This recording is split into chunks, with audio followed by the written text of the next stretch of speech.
Welcome. You've got dads. Okay, everybody, welcome back. Nico here, and we are about to play more Dream Daddy and all its adorable goodness. I'm a little up in the air about what I want to do. I kind of want to do a couple more dates with other dads, but I want to save them too. I think I might do one more date with Craig, and then I'm gonna go all in on Matt, and that should get us through today's play. Of course, I might just go all in on Matt. We'll see. But Matt's my goal. Matt is Theo's goal. He is Theo's guy. So yeah, we're gonna try another date with Craig real quick, just to see what happens. Actually, no, we're gonna go with a Matt date because I didn't do so hot on my first date with Matt.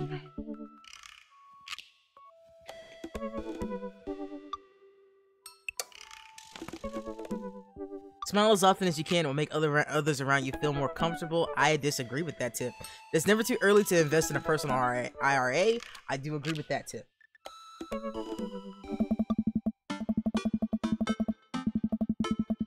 Instead of messaging the guy, why don't I just walk over and grab some coffee? I'm feeling really sluggish today anyway. Amanda! Huh. Amanda sticks her head out of the other room. Father! Wanna go to the coffee spoon? Yeah. So you'll get called cool once, and now you're the cool dad who hangs out at the coffee shop and listens to neo jazz and stuff. Amanda, are you gonna bring your laptop and your leather-bound journal so you can work on your poetry anthology? Honey, do you want me to buy you coffee or not? Let me grab my laptop and my leather-bound journal. Amanda and I make a short walk over to the coffee spoon. The place is quiet today. Just a few people hanging out and reading books in the cozy little nook. I walk up to the counter and see a familiar pierced face. Hey! You were the dude I yelled at a bunch the other night.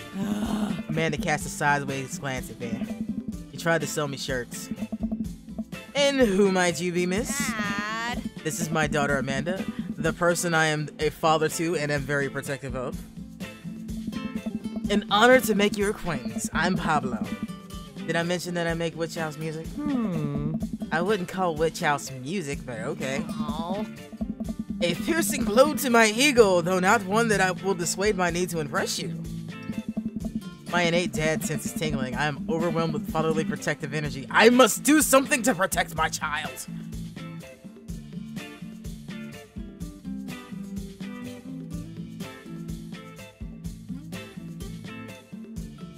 Oh, I'm so doing that. Reappropriate lines from Taken.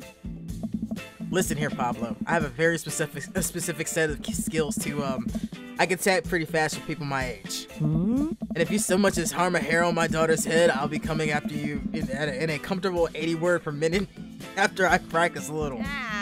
Dad. Theo! Matt comes from washing dishes in the back room to meet Amanda and I high five as cool fellows do. I see you've met my newest employee. At your service, although I'm only here until Vacant Veil starts their world tour. When's that? Well, we have to put out a record first. Hey. Alright, Pablo. Now, what do we do with customers again? Right, yes. Pablo clears his throat. Hello, good folk of Maple Bay. May I interest you in our tasty caffeinated beverage? A smashing pumpkins latte, spice latte, please. A classic, and you? Americano football, decaf cutie, Father John Misto. I'm going with decaf for cutie. Actually, I don't like decaf, so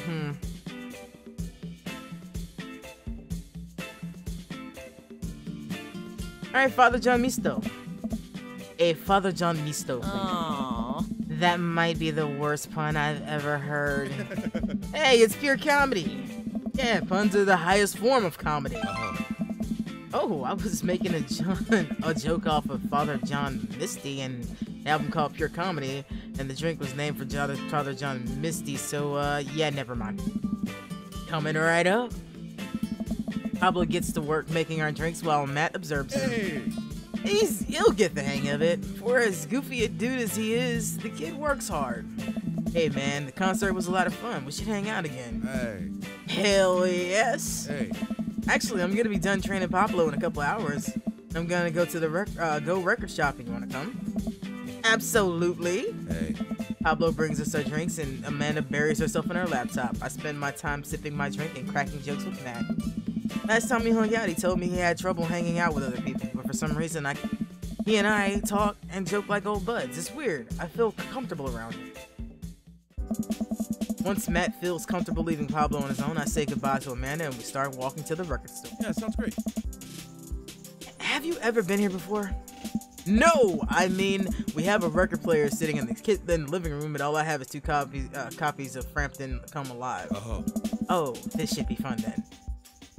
We're gonna have to find you some good stuff.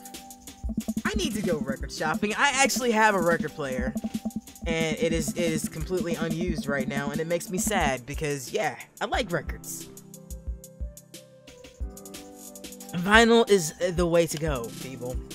And that's not me being a hipster, because I would have to shoot myself if I was a hipster. No offense to hipsters. And 1 second, let me adjust something. Okay, we turn the gain up just a hair. Hopefully that's good for our microphone purposes. The wall of the stores are packed with posters, artwork, stickers, and records. Few people mill around. Flipping through milk crates of albums some indie bands play through the speakers, it has a nice vibe. So, why do people still buy records? I think it's kind of outdated at this point. Hey. There's a lot of people who still try to tell you that vinyl sounds warmer or more true to the artist's intent. What I really think is it's just nice to collect records. I'm gonna tell you why I like vinyl. I like vinyl for that slightly scratchy noise that it makes when you put in that satisfying feeling of putting the needle on the vinyl and that nice of the record. Oh, I love it. I love it. It's my childhood. That's what it really is for me. Hey. It's cool that in this day and age we just have just about every song ever created available instantaneously on our phone. But there's something about holding an album and getting to see the artwork in your hands that I'll always love. I can agree with that. Hey. That's why I try to get as many records that I love in physical forms as possible. Remember when we were kids and would have to wait by the radio with a cassette tape so that we could record our favorite songs? Hey. It made each listen really special, and mixtapes were even cooler just because of how much work they took. And that is something that was lost after my generation, because really, like, my age group is really the last group of people that really understood what it's like to sit next to a radio waiting for a song to come on to make a mixtape. We didn't have to do it, but I mean, we still knew how to do it.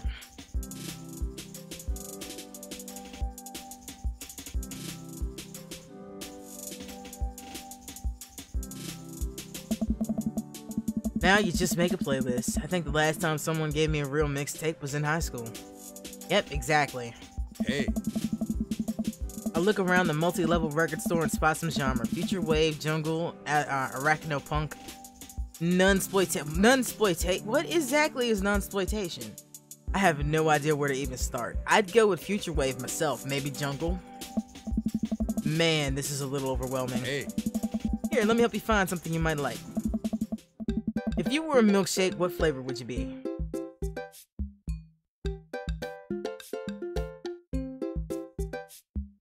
Cookies and cream, vanilla, strawberry, or purple. And in all honesty, I'm a vanilla milkshake. I like it plain. Although cookies and cream sounds good. Let's go with that. Oh. If you could only buy one type of scented candle scent for the rest of your life, what would it be?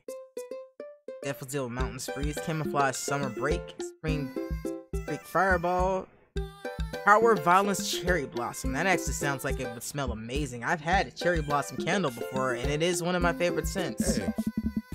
What is your favorite ambient sound? Rain, Bowling Alley, The Howl of Bone Chorus. Howls of the Bone Chorus. First track. Gonna go with Rain. What's your dream vacation spot? My backyard, inside a volcano, living off the fat of the land in Ibiza, starting a new life in the Alright, we're going with my backyard. What's your deepest, darkest fear? I worry that people are nice to me only because they want something from me. I fear that I don't deserve happiness and won't ever get it. What if nobody exists but me and I fabricated the universe? Saying you too when the waiter gives you... Man, I have no fear of that. Yeah, that's my fear. That is actually legit me my fear. And that overwhelming sense of loneliness. Matt thinks for a moment. Huh? Oh, I know just the thing. Matt runs to the other end of the store and returns holding a record behind his back. He shows it to me. This Is Trouble Will Find Me by The National. The National have honed their sad guy sound on album after album. By this point, their old pros are feeling blue. The music's just so amazing and it'll actually cheer you up. Whoa, dude. Thanks for the recommendation. Oh! Oh, you're gonna have a great time with it. Promise. Matt and I bring our records to the cashier. A young girl with a septum ring and a buzz cut that stands behind the counter with one earbud in. Usual stuff today, Matt? Yeah, sounds great. Just some light pickups. Matt places 3 albums on the counter. I swear it's good. I'm good at this by Diet Sig. Forever by Mystery Skulls and the Greatest Hits by Ramiro Drive. Tight. Hey. The cashier rings Matt up and hands him back his albums and air. She stares at me suspiciously. Who you calling? Well, I am a nerd, but still, who you calling nerd?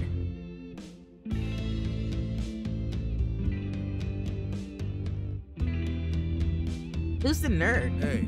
That nerd is my buddy Theo. Theo, the speaking of human charm, is Molly.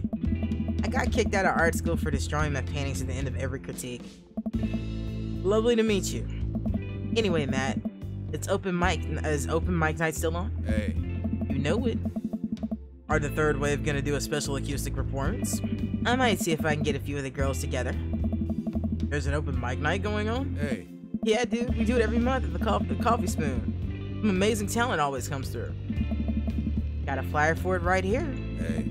You and Amanda should come that night. Hey. Matt blushes. Oh, man. I mean, if you're not doing anything.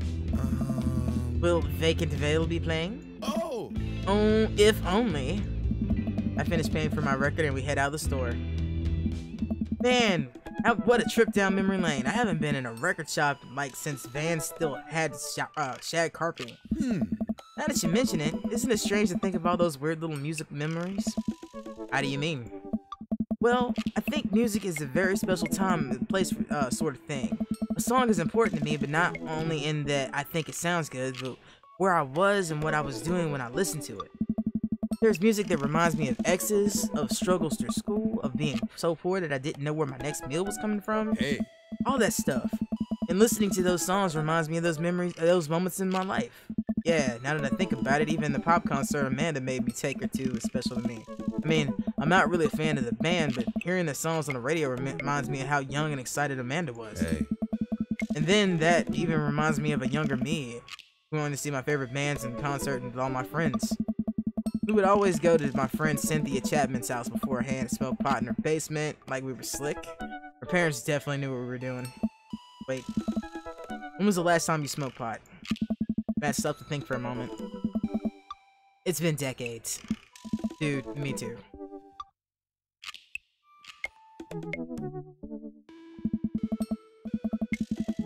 Where do you even get pot now? Is that even what the kids still call it these days? I don't know. Yes. Yes, gentlemen, the answer is yes. You're not that old. It's yes. Oh. But I bet we can find out. You want to get high and listen to our new album or record collection? Yeah, why not? Matt pulls out his phone and starts texting. Hey. After a few minutes, he looks up and smiles at me. Hey. Ah, Molly's got a hookup. She says meet her in the alley near the coffee shop. Hey, yeah. Okay, if it turns out it's the feds, you make a break and I'll take the heat. Just promise me that you'll raise Amanda like she was your own. You realize weed's been legalized in this state, right? I definitely knew that. Hey. But we live in dangerous times. Who knows what lurks in these seedy underbellies of Maple Bay? We could find ourselves on the wrong end of a deal gone bad. Look out. Just look out for Amanda. I swear. What? Oh, here's our other guy. Coming around the corner of one of those nasty, greasy dumpsters shrouded in darkness is a lean figure dressed in all black. Excuse me, Mr. Drug Man. Hmm. Surprised. It's Lucien. I had a feeling it was him or his dad. Surprised, the person almost jumps out of his skin. It's Lucien, Damien's son. Who sent you? Oh. We're cool, man. We're cool. Says who? For all I know, you could be in with the feds. Actually, weed is legal. Prove you're cool. What? I need to know that you're down or I bolt.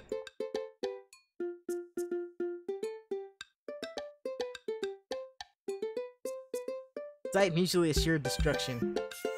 Yeah, let's go with that. Look, man, we're trying to buy drugs from you, and we know you sell drugs. If you have dirt on us, we have dirt on you. We're in this together now. Look, it's fine, I get it. Buzzcut, Molly said you were coming. Right. Now that the formalities are out of the way, let's make a deal. Sigh. Alright. How much do you want? One. One what? Hey, dude. Yeah. Hey. He means weed, Lucien. Yeah, but how much? Hmm. Hey. One. Oh my god, look here, just take it and give me $10. Don't tell my dad and let's forget this ever happened. Oh. I won't tell your dad if you don't. Lucien hands me a baggie of something and disappears down the alleyway. I open it and take a deep whiff. Smells like genuine drugs. Yes, sirree. Yeah, sounds great. Well, that went smoothly. Yeah, we should get rid of the we should get off public property before we smoke this. Oh. Great idea. Let's head back to my place, yeah? Matt and I walk to our cul-de-sac and stop at the gas station on the way to buy rolling papers and soda. Feel like I'm 16 again. Hmm. Carmenista's having a sleepover tonight, so that would give us all the time we need to do drugs. Hey. Awesome! Let's do some drugs. Matt pulls on one of the records from his bag and puts it on for us. I plop down on a comfy leather sofa and look around his place. There's a bunch of band posters on his record. And his record collection takes up an entire wall. Whoa, what a collection. Hey. I've been collecting my whole life. It's nice to finally get them all in one place after being on the road so much of my life. I had to ask my parents to hold on to them for me. Matt sits down next to me and we lay the marijuana drugs on the coffee table.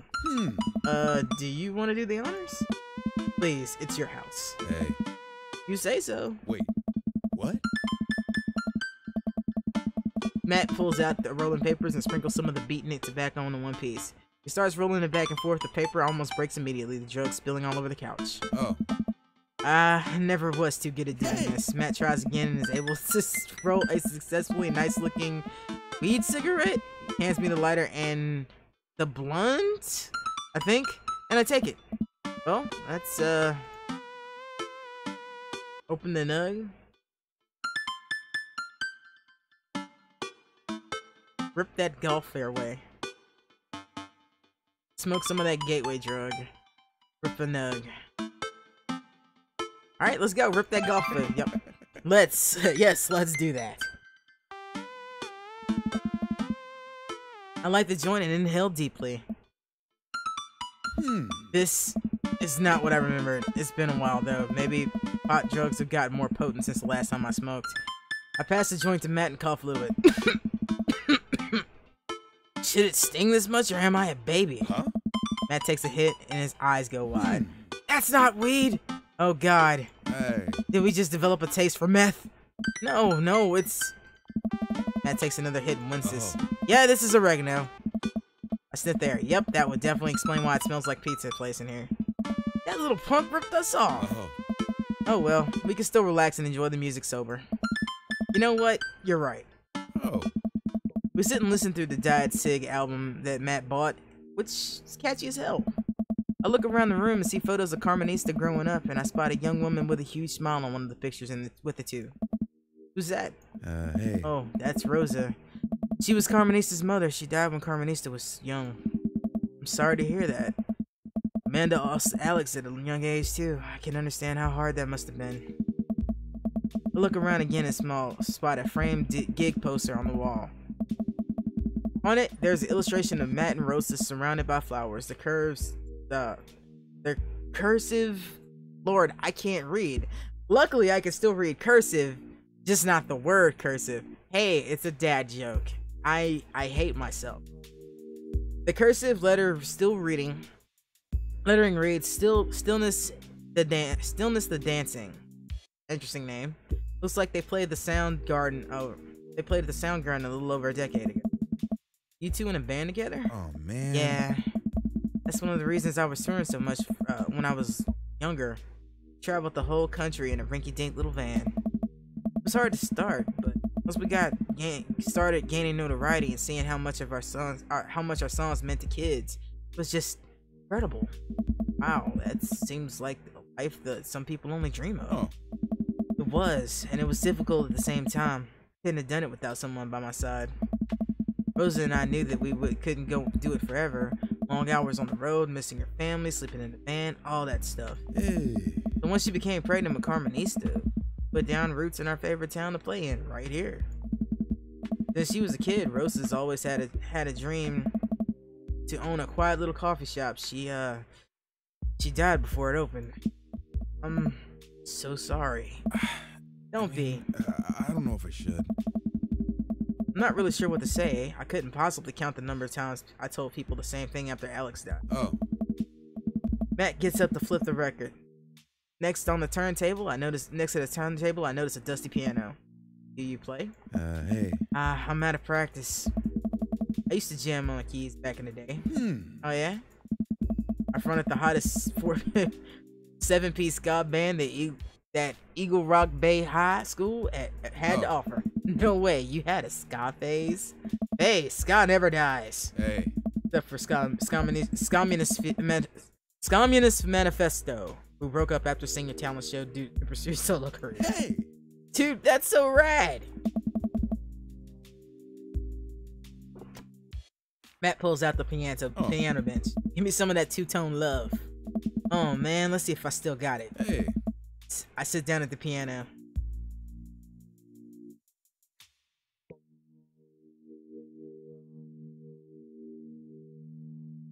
Anyway, here's Wonderwall. I'm tempted, but let's stick with his ska roots. Hey, I think I'm doing it. I'm playing ska. Wait, is that just smoke on the water? Matt, I've forgotten how to play. Deep Purple's always appreciated nonetheless. Alright, buddy, can you top that? I don't know if I should. shouldn't. Oh, come on. No, it's been too long. It's been a long time.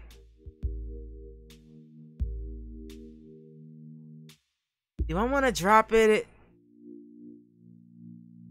Or do I want to say it's never too late to get back into it?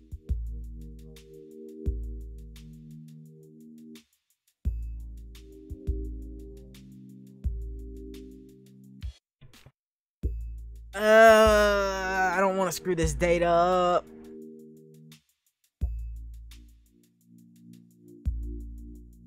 Let's go with it. It's never too late to get back into it.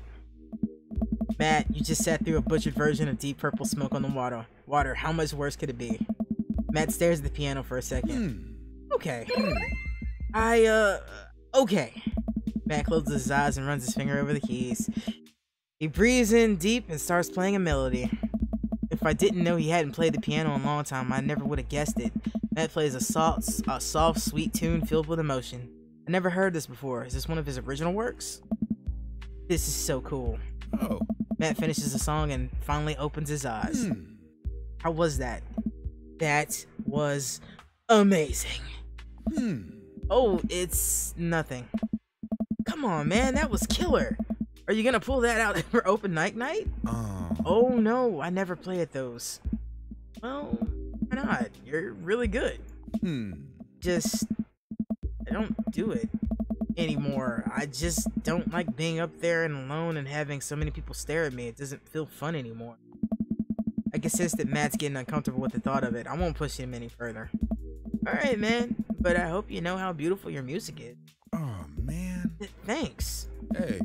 Matt and I sit and listen to more records until it gets late and I decide that I need to head to bed. Matt walks me to the door. Hey. Let's never tell anyone about the oregano, okay? Deal. Wait. Can I tell my doctor? I don't know anything about the health effects of smoking oregano and... Hey, dude. I think we'll be fine. Night, dude. I smile. Night. Walk inside the house. It's dark, save for a silver light coming from beneath Amanda's door. Huh. I knock lightly on the door and enter Amanda's room. She's sitting on her desk with her camera editing photos. Hey, Amanda. Amanda swivels around in her chair to face me and slumps down. What smells like a pizza parlor in here? What? Nothing. So, what's up? Dad, I'm hungry. Whoa! Wait, no. Hi, hungry. Hey! No! I'm dead! Amanda collapses on the floor. I promised myself I'd never let it come to this. So sorry, kiddo. You set it up, I spike it down. You're a monster. Want some spaghetti? Yes, please. Amanda and I boil pasta and heat the sauce in the pan. While I boil the pasta and heat up the sauce while Amanda watches, despite my best efforts, I'm not setting it on fires. I'm not able to set it on fire. That's not really, yeah. I was the record collecting. It was great. Did you know that Matt used to play in a band? No way. Was he good? I don't know if the band was good, but he played some piano for me tonight and it was amazing. He played piano for you? Dude!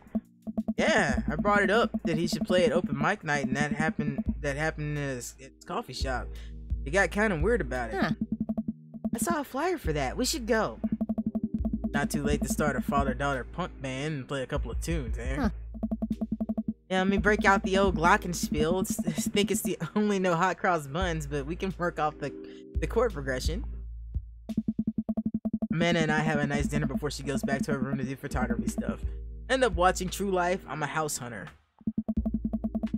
You know, actually, I think they made one that was named that. And if they haven't, I wouldn't be surprised if they did. They're staging an intervention for a... I'd watch the hell out of this. I'm sorry. Every TV show they've made up in this game, I'd watch. They're staging an intervention for a house hunter who's crying uncontrollably over the color of the walls. They know that they can paint the walls of their house any color they want, right? That song is stuck in my head all night. Never give up, never remember.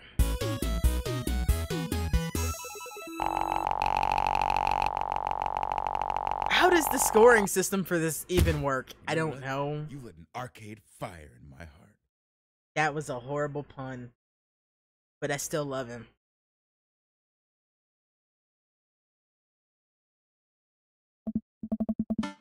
Well, it's been a long day. Just about ready to pack it in. After a few bites of ice cream from the freezer, I turn off all the lights and walk down the hall to my room. I wonder if Amanda's still awake. That kid needs some sleep. As I pass the door, I can hear the faint sound, but I can't quite make out what it is. I get a little closer. Is she crying? Who hurt my baby? I knock gently on the door. Hey, Amanda? The crying immediately stops. Not right now. Her voice sounds strange. She sniffles. I need to make sure she's okay. I open the door.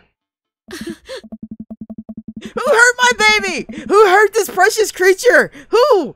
I will kill them with my bare hands. Who did it? Who did it? I will find you and I will murder you, whoever you are. I don't think I won't. I will. I will. In the darkness, I can see Amanda outlined in the middle of her bed, knees hugged up against her body. Is everything okay? I don't want to talk about it. Did something happen? Because yes, I want to know. Did something happen? No, nothing happened. Go away.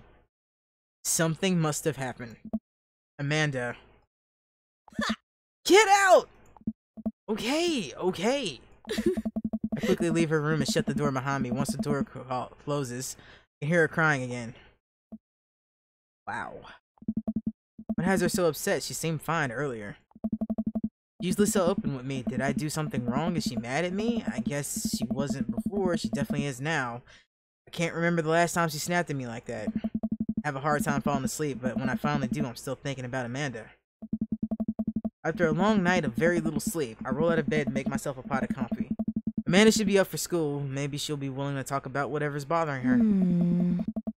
About 10 minutes before she's supposed to leave, Amanda walks out of her room and makes a beeline for the fridge. Morning, Amanda. Morning. Drops a frozen waffle in the toaster and slams the freezer door. She won't look at me. Yikes. So, anything going on at school today? No. Okay. You need a ride to school? No. Want some coffee? Amanda pulls the toaster lever and takes her still freezer-burned waffle before it's finished cooking. I have to go. Amanda picks up her bag and storms out. Okay. I haven't seen her act like this in a long time. It's usually short-lived, but it always hurts. Hopefully this blows over and things are back to normal soon. I sit back at the kitchen table and look at the picture of Amanda I have hanging on the wall. In it, I'm teaching her to ride a bike. Her face is a mixture of full excitement and pure and pure unadulterated words. Ahem. Her face is a mixture of excitement and pure unadulterated fear. I remember how determined she was. Every time she would fall or scrape her knee, she would get up and try again. Finally, I had to stop her because she was bleeding everywhere. And she started crying because she didn't think she needed bandages and wanted to keep trying. As I put the bike away, she stood in the middle of the street and screamed. Then I took her for ice cream and it was like nothing ever happened. After giving her a bit of thought, I decided that if I force her to talk about it, I'm only going to make things worse, but I have an idea. Start rummaging around for ingredients. I hear Amanda walk in the door instead of heading for the kitchen like she usually does. She makes a beeline for her room. She's clearly trying to avoid me. Hey, Pumpkin? What? Can you come here for a second? There's a moment of silence. Yes. I wanted to say I'm sorry about last night. Just worried about you, kiddo. I get scared when I know something's wrong, and I get even more scared when I feel like I can't do anything about it. Dad, So, just whatever it is, you know, you don't have to tell me if you don't want to, but whatever it is, just know that if you have a dad in your corner who wants you to be happy. Oh. Honey, you know I'm bad with words, so I was hoping we could speak in a language we both understand. Pull a cake out of the refrigerator and place it on the table. Hopefully the frosting is set by now. Ta-da! Dad, it took me a really long time and I ran out of red frosting somewhere around the sad and had to start over, and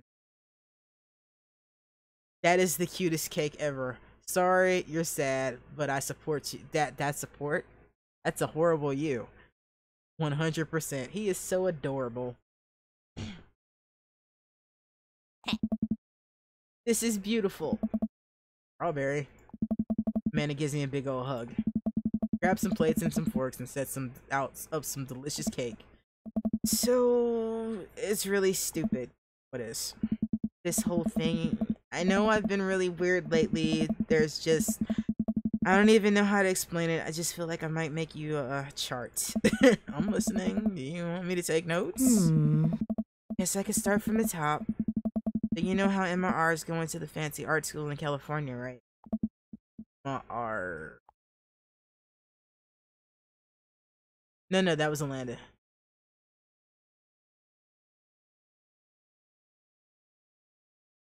Is that the other one? Fuck, I don't remember. The other one. I guess you're not technically wrong. It's good to have fallbacks on like that one.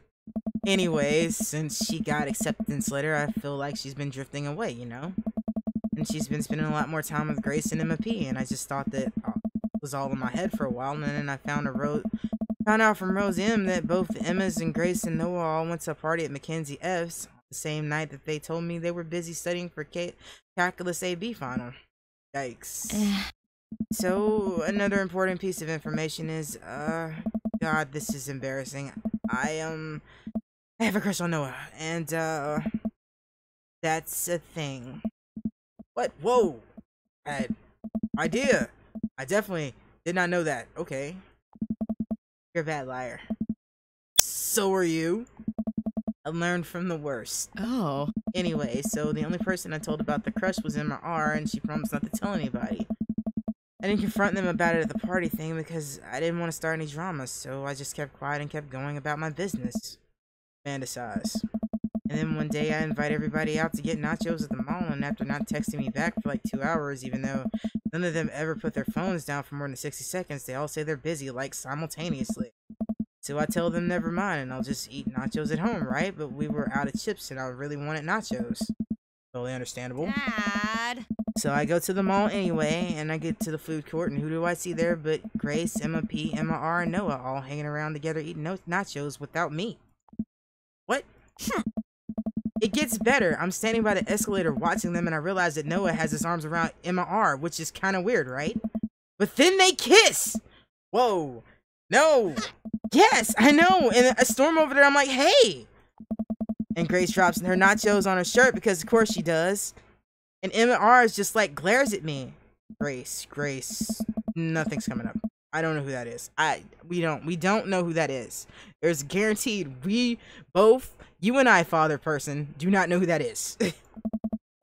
Grace is the boring one, gossipy one. She pooped in the bed.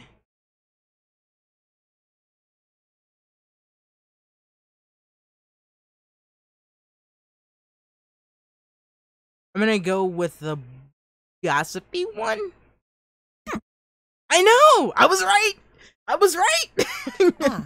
Grace is the one nobody really likes, or I guess that's me now. Anyway, nobody will say anything, and I'm just like, you guys suck, which I realize is not the most eloquent way to say that I was very angry and really embarrassed, and I just wanted to get out of there. So I left without nachos, might I add, which only further contributed to this shitty day, and immediately draft a super long text to a group chat asking them why they've been so weird. And I wrote another one to MR asking how long no one been a thing going on, and I know it's a lot, and you still follow? Yep.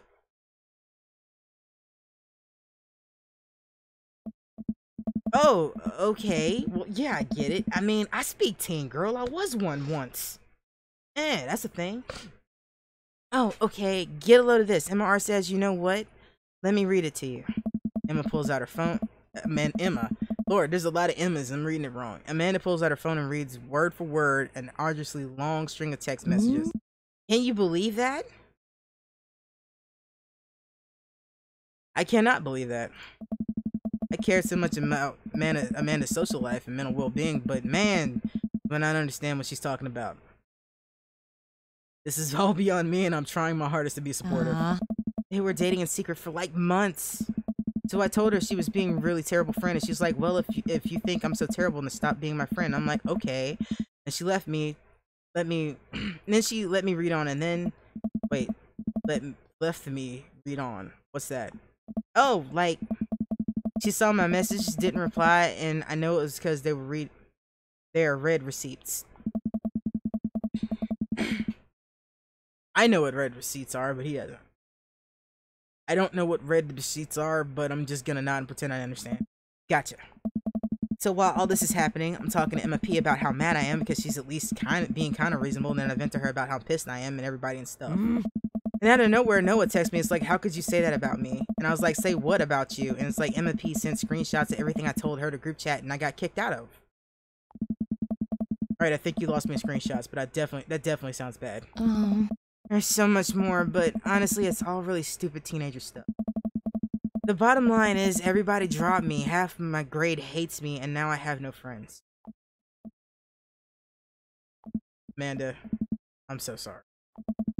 I almost expected it from everybody else, but Emma R has been there since Dad died, and I can't believe she would just stab me in the back like that.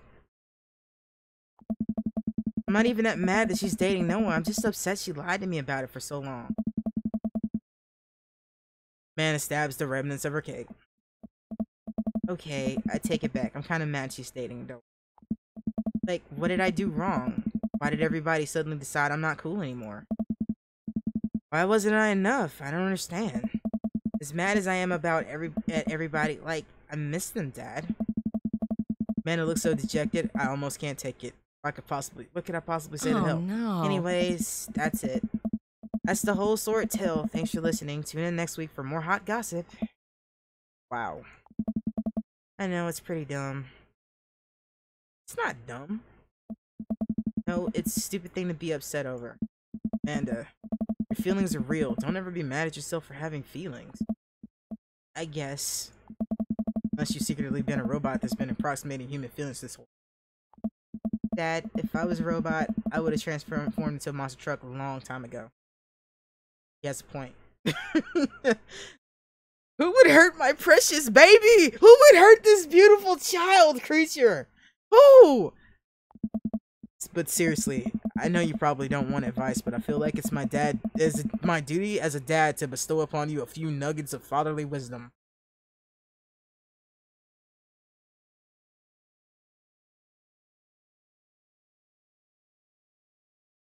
Honestly, real friends don't do that. Real friends don't do that. Real friends wouldn't fuck with you like that. When you get older and start to realize the sort of people you want to associate yourself with, do you really want to surround yourself with people who would do something like that to their friend? It takes a lot of work to find and maintain meaningful friendships. It took me a long time to figure that out myself. I wish I'd learned it sooner. The other person isn't putting forth the effort in to show you how much they care. It's not worth it. You're not beholden to be their friend. Ultimately, I think this says more about their character than it does about yours, because you're amazing. And if they can't see that, well, that's their problem. I'll keep that in mind. Look down at the table. Did we just eat a whole cake? Yes, we did just eat a whole cake. Oh, good talk. Amanda gets up to go to her room. Before she closes her door, she turns around. Hey, Pops. Yes. Thank you. You're always welcome. Love you, man. I love you too, Dad. Oh, I can't even say that. That just makes me happy. She said it for me. Drink a full glass of water in the morning to help you wake up. You've got dads. Okay. Now, I'd love to mess around with a bit with these other people, but I like Craig, and I really like to finish up with our homeboy here, Matt. So we're gonna go on a Craig date, and then we're gonna finish with Matt. We're gonna finish strong with Matt. So let's see what Craig is up to. Take care of your health while you're still young. That is a good tip. It's hard as fuck to get in shape once you get over 30. Speaking from experience.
Huh. Hey!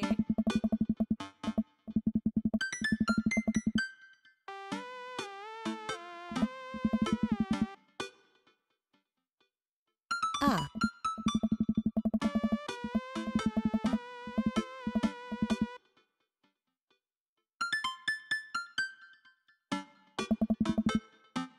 Hmm? Hmm?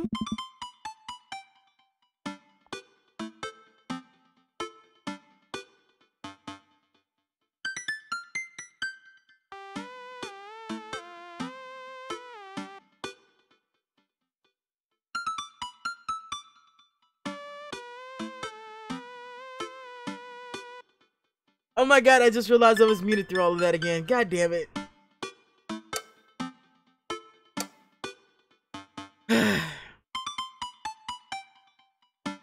Well, screw it. You guys just did get to hear me do that part, so yeah. I'm not doing that again today. I'm just gonna have to make sure my thing's right. I don't even know when I fucking did that. Oh, I'd rather not have to read Amanda's part again. Jesus, I don't know.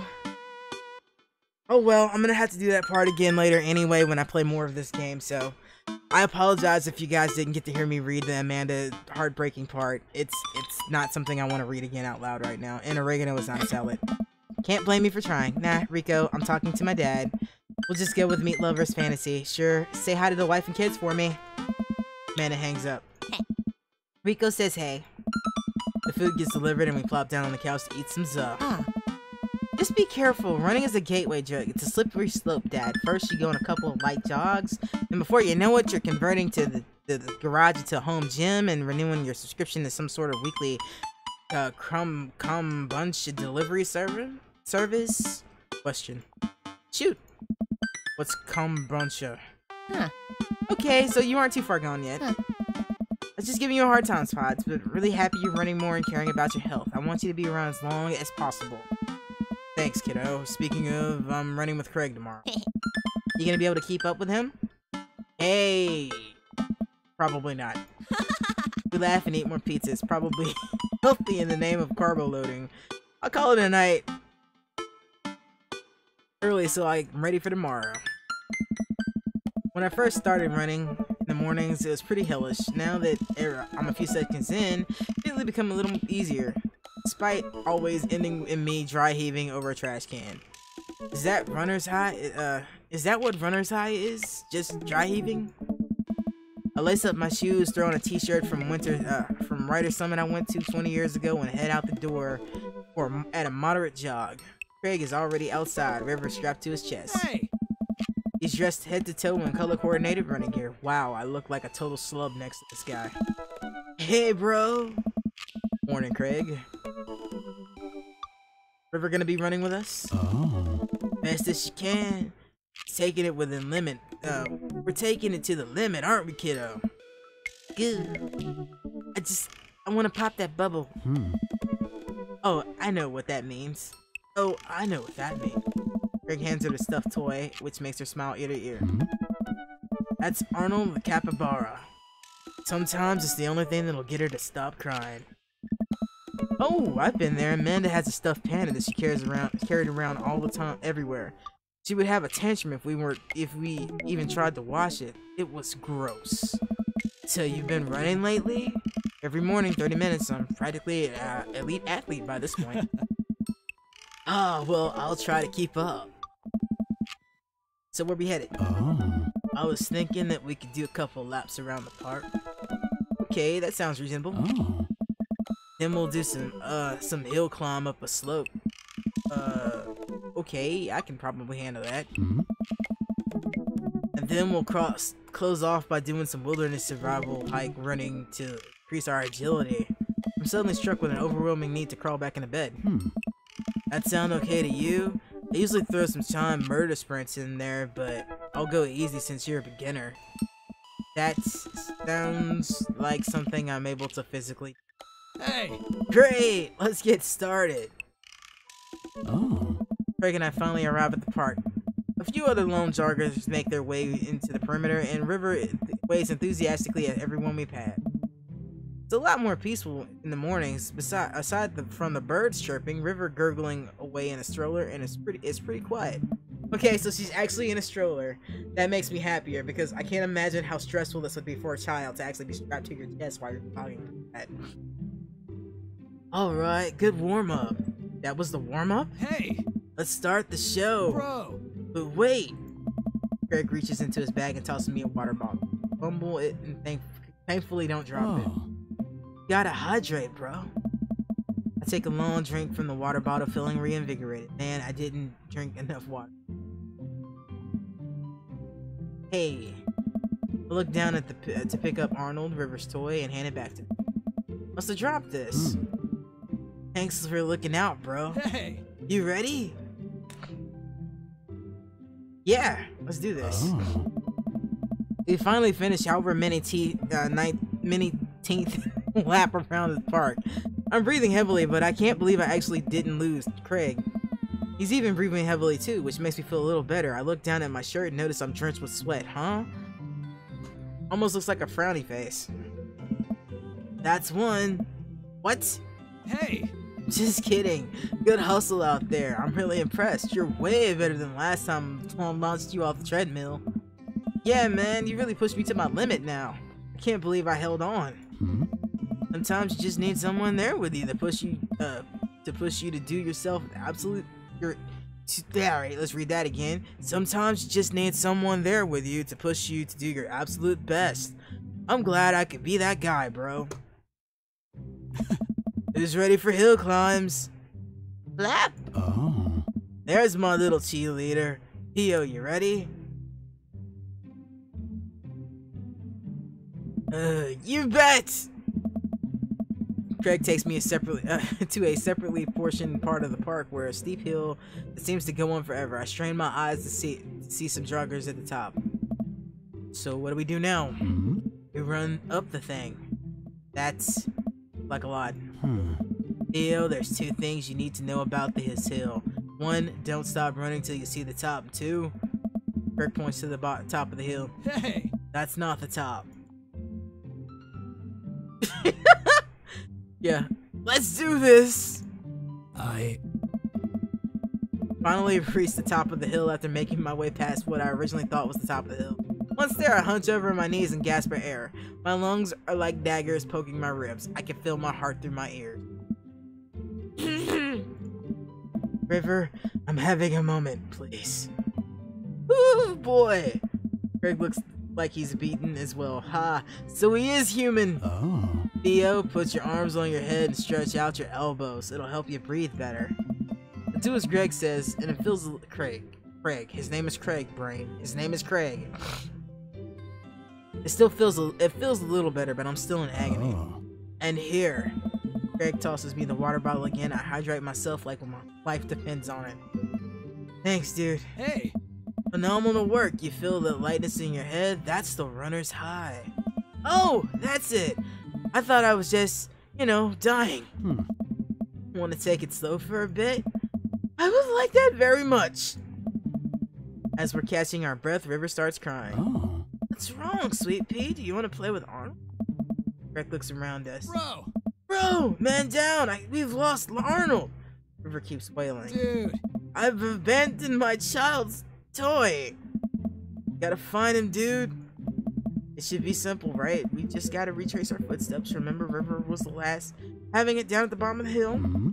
Craig and I jog down the path, searching high and low for the stuffed capybara, which Craig takes time to explain to me is a large rodent native to South America. We get to the place where River might have dropped it, but still nowhere to be found. It's like we got a mystery on our head. Got to get to the bottom of this. I suspect foul play. Looks like a prime case for world-renowned Detective Jones. Oh. Dude, it's time for a bro adventure. Bro venture! Oh. We high-five and decide to jog back to the park to see if we can find any leads. So it looks like there's a couple places to check and some bros around here that we can interrogate. Good, sounds good. Nice. Wait, who's good cop and who's bad cop? Think about it for a second. Well, I think with your stature and your overall resilience, you make an intimidating bad cop. But on the other hand, you do have an adorable baby strapped to your chest, so that softens the edge of it. Hmm? All valid points. I think you would make a great good cop because your congenial attitude and willingness to try new things. But then again, I've seen how you get when there are too many commercials during the breaks during a show. So you have the potential to be a scary bad cop. I don't want to have to watch Meat Hill 3-minute segments and 5 minutes of commercial in between. They're loud. The commercials are too loud. I just want to watch my show in peace without people yelling at me to buy wiper fluids and stuff. Hey! Case in point. Let's play it moment by ear. We'll play it moment by moment. Oh. Smart. Hmm? So, where to, Brotective?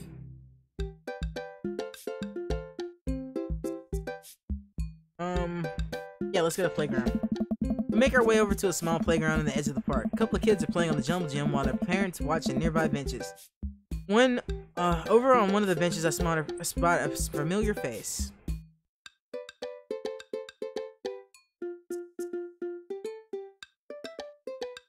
Look for clues. Craig and I, two grown adults, walk into the playground being examined meticulously for clues. There's no forensics evidence here, no stray capybara hair left. After searching fruitlessly for some time, we look up. All parents are staring at us. We smile and wave as we awkwardly slink away. Head back to the playground. Let's see what Joseph's up to. Okay. We jog over to Joseph, who seems to be engrossed in his book. Oh. Joseph! Joseph nearly drops his book. Hey guys, I didn't think I'd see you two out here. Theo, are you exercising? Sure am, you know me. Love to run and be healthy. It's kind of my whole thing. What are you reading? Oh, just a book on knots and rope tying. Oh, cracker barrels. For boats.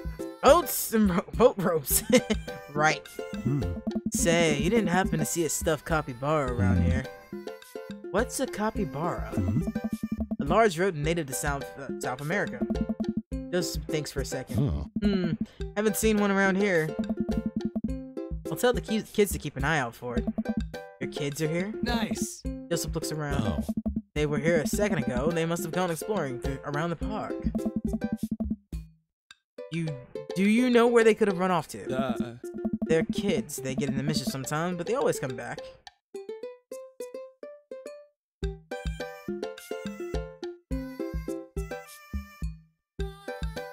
Yeah.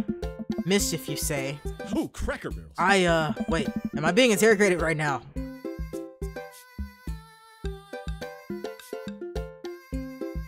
No? Just doing our due diligence, Joseph. I don't know. Arnold means a lot to River here. I mean, you're more than welcome to ask Christian and Christy. I imagine they have their ears to the ground on all the playground drama. They might have been somewhere around the woods. Thanks, Joseph. We'll get back to you, let you get back to your rope book. Boat ropes!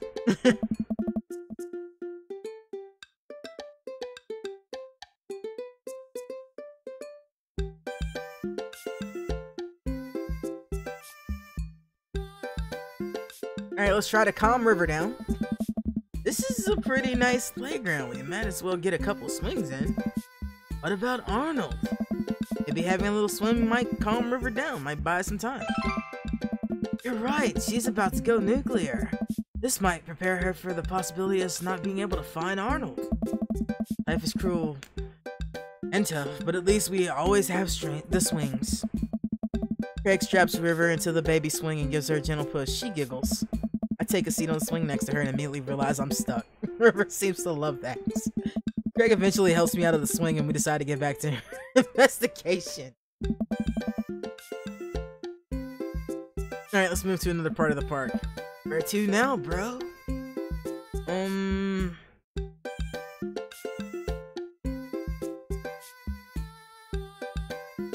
Check out the woods first. We make our way to the outskirts of the park. There's a couple of benches and by a dense tree line. Looks like Robert's here all by himself. It also seems to be like a perfect place to look for clues. Those twins must be around here somewhere.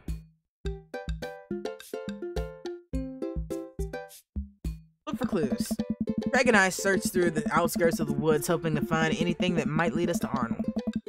There are a couple cigarettes and empty beer cans scattered through the thicket. It's probably the hot spot for edgy teenagers to hang out at nights and say swears and stuff, but it doesn't look like there's any recent activity that might be capybara related. This might be a dead end, partner, bro. Turn to the woods. Joseph's twins must be around here somewhere. Okay. Interrogate Robert. Maybe Robert saw something. Walk over to Robert's bench. Hey, Rob. Don't call me that. Okay, hi, Robert. Don't call me that either. Okay. Hey, buddy. I don't know. What are you up to? Hey. Thinking. This is my thinking bench. We have a solid 2 to 3 hours of brooding per day, and I have to get a solid 2 to 3 hours of brooding in per day for filling my quota. Have you by any chance seen a small stuffed capybara around? A capybara is the large rodent native to South America. I know. Have you seen one? Stuffed one? Not a real one. That would be weird.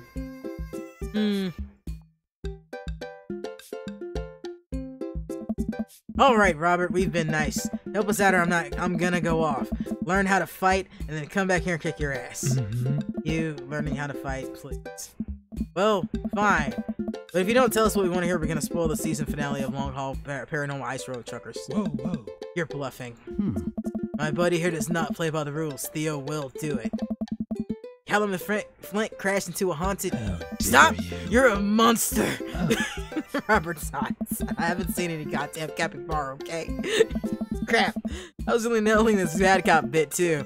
I thought for sure we had something. Whoa. Now what, bro? Joseph said his twins are around here, but I have no idea where we're supposed to find them. Oh. Wait, those creepy kids? Why didn't you tell me they had something to do with this?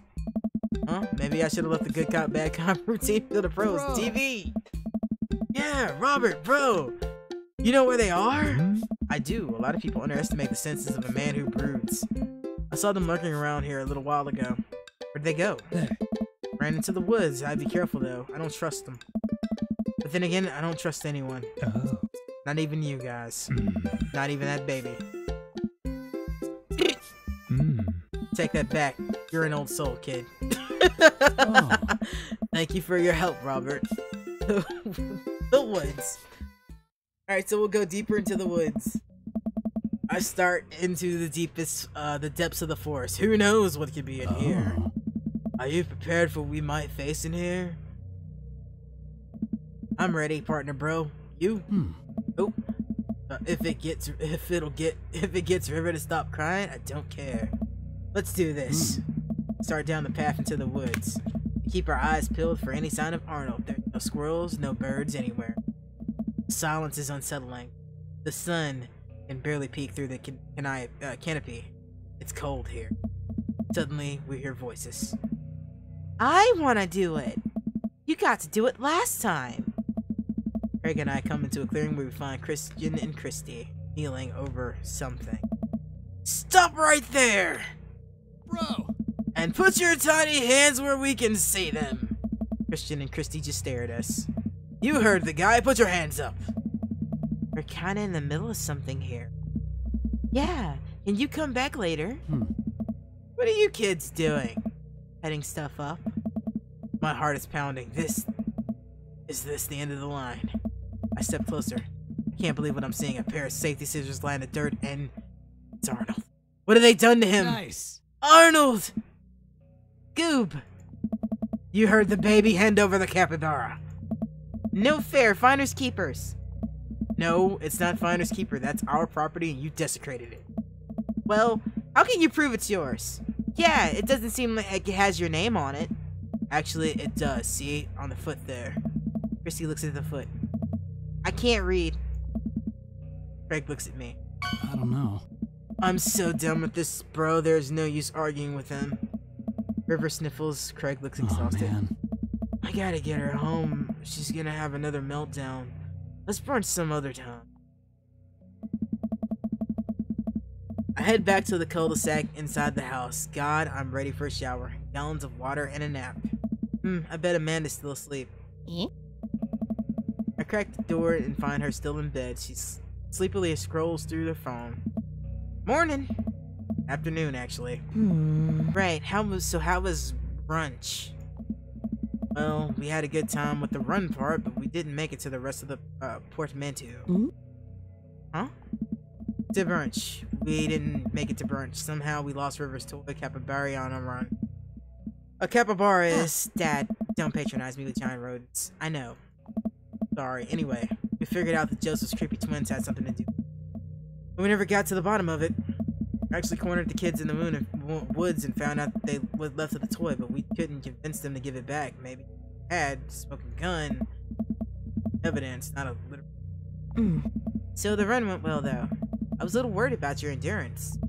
Yeah, I was rough at first, but ended up being a piece of cake. I actually made feel pretty grip. My legs give out. I find myself on the floor in the hallway. I'm just gonna hang out here for a while. You take your time getting up. Sleep is important. Make sure you're giving enough of it.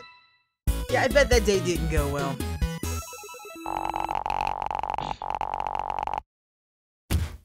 That was a C date. I don't really know what I could have done to make that date go better, but that's gonna be the challenge for next time. I guess I need to go to the woods first. We'll figure it out.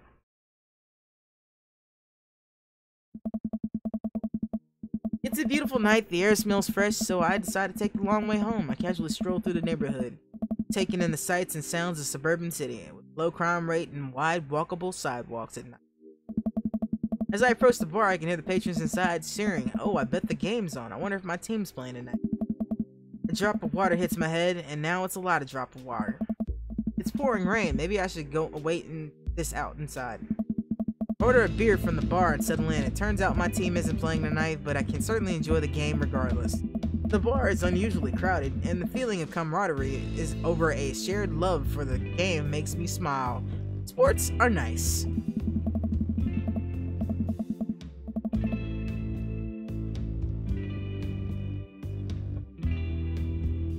I look over to the corner and spot none other than Mary, sitting alone and in the corner, nursing a cocktail. Ah. Something about her seems different this time. Now that she's by herself and not hanging off some younger guys, she looks so sad. Hey, sailor. She looks up and half-heartedly raises a glass at me before staring off into the middle distance. You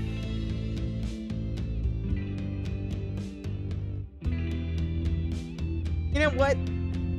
I actually like Mary, so I'm gonna speak to her. I decide to go and say hello. I walk over to the booth and she doesn't look up. Seat taken. She still doesn't look up, and I take the seat anyway. She finally notices me. Hey, cowboy. You alright? Never better. He hiccups. I guess she's a little far gone. Hmm? Tears start welling up in her eyes. Oh. Will you walk a gal home? I'll walk her home. I slide out of the booth. It seems like Mary's having trouble getting up. I reach out a hand and help her up, but she waves me away. Hey. I got it. She clearly does not got it. You know what? Hang out here for a second. I walk over to the bartender and pay Mary's tab.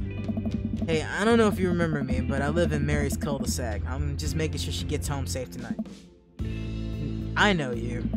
Yeah, it's nothing weird, it's just... She usually has one of her bar staff walk her home, but I trust you. She doesn't look like go home. She doesn't like go home with... I don't really want to say it.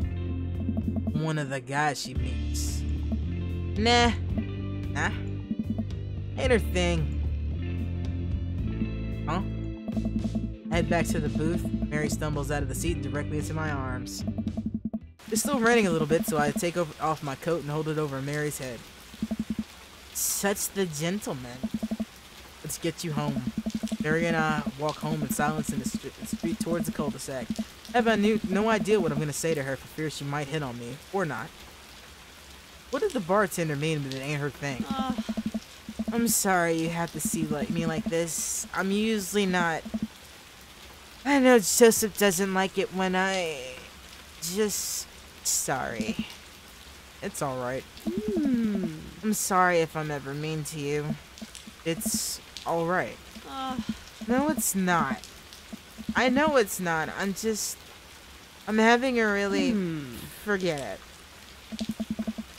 We get to the cul-de-sac and I can feel Mary starting to slow down. By the time we arrive at the door, she pulls away from me. Wait. Can we just... Hold on. What's wrong? How about another drink for old time's sake? Come on, Mary. It's bedtime. Mary looks me up and down and gives me a half smile. You're alright. She pulls me in closer for a hug and holds on to me for longer than feels appropriate. She mumbles something into my chest. You're a good kid. Thanks for keeping me company. Mary gives me a pat on the back, straightens out her sweater, and walks the rest of the way to the front door herself. Huh? They really step up production value in this. I don't know what the fuck that said, but whatever. Well, I want to know more about that situation, but I kind of want to commit. So I'm just gonna go ahead and do Matt.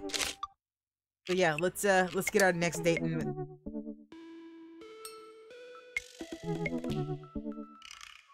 That way, I have more reason to come back and play and make different dads.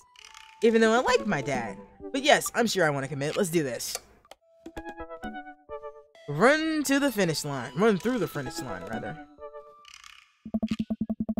Matt and I spent a lot of time together lately. We went record shopping for the first time and sort of became a weekly tradition and scope out a vinyl of Final Fantasy VII for new releases. On quieter days, I'll go to the Coffee Spoon and just hang out with him. He's been trying to get me to branch out from my usual black coffee to try new drinks, and they're always delicious. Since I've been spending so much time with Matt, Carmenista, and Amanda, I've become really close friends. Amanda's taken Carmenista under her wing, teaching her about photography, helping her with homework, and introducing her to music that's not just boy band. Well, she did end up taking her to one of those screaming... That's cute. Well, she did end up taking her to one of those scream cry dancing boy concerts so Matt wouldn't have to go.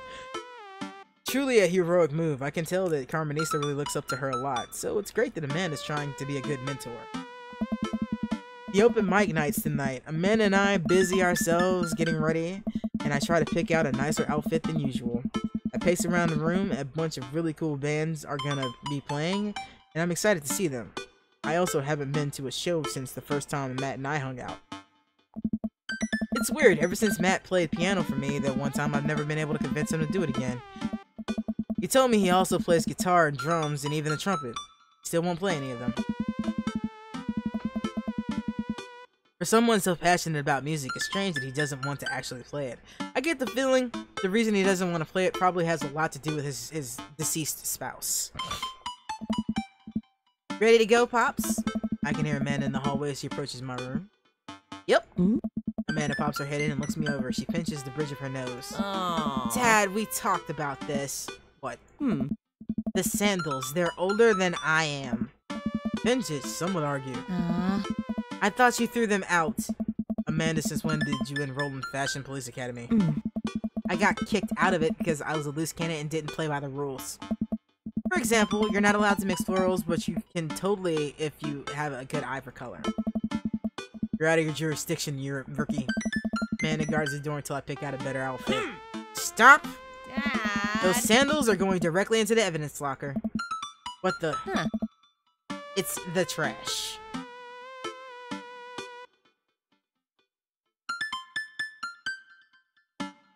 She can have the sandals. I'm against this too, so. Fine. I reluctantly walk over to the trash in the kitchen. These sandals, we've been through a lot together. I should say a few words.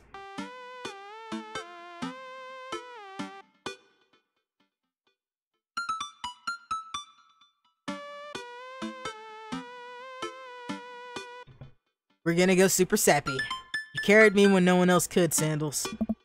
You know, there's an old story about footprints in the sand, and when there was only one pair of footprints, that's when, I was wearing you. Come on, Dad, we gotta go.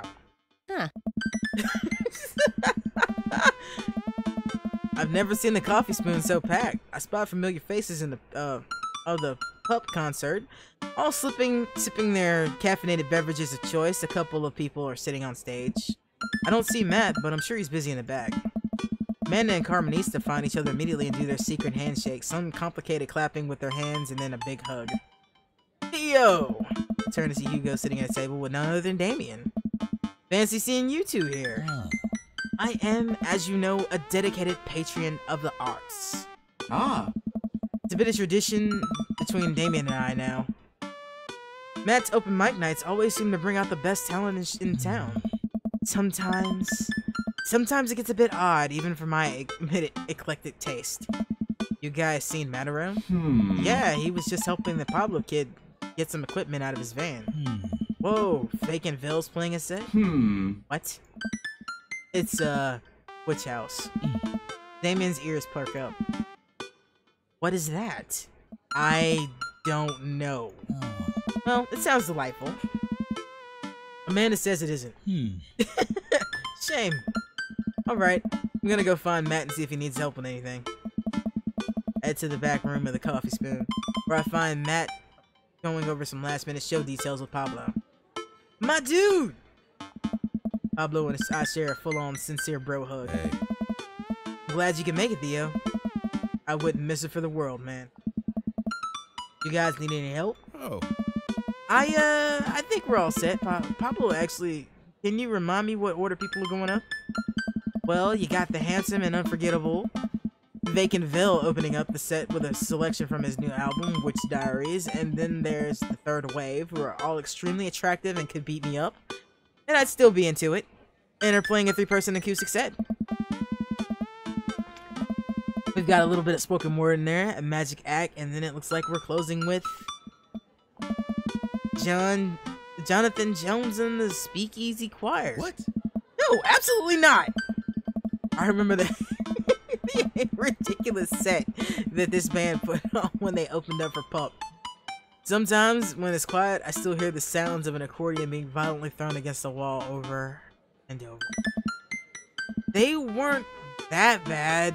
No, you don't understand. The last time they played open mic night, they lit their bassist on fire and the fire marshal had to shut us down. They also refused to pay for their drinks. Yikes. What? They are not playing here tonight. Well, they're outside, all 17 of them. Hey. Tell them we're full. Then who's filling their spot? Alright.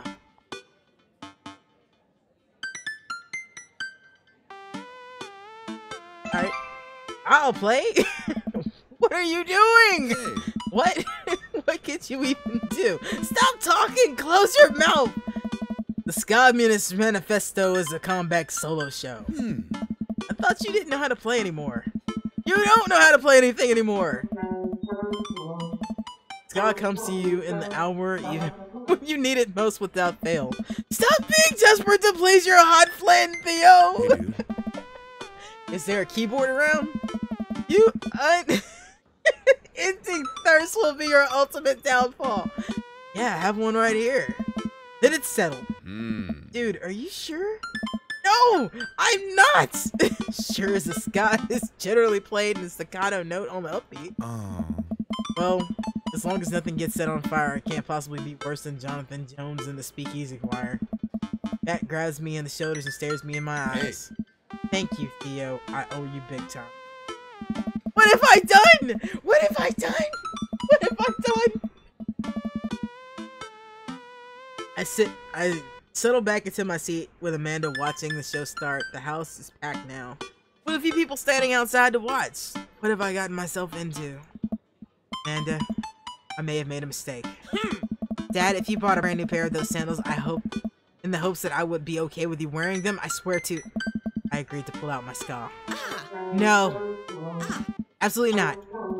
I had to help Matt. Dad, I love you and I support you, but you left ska behind for a reason.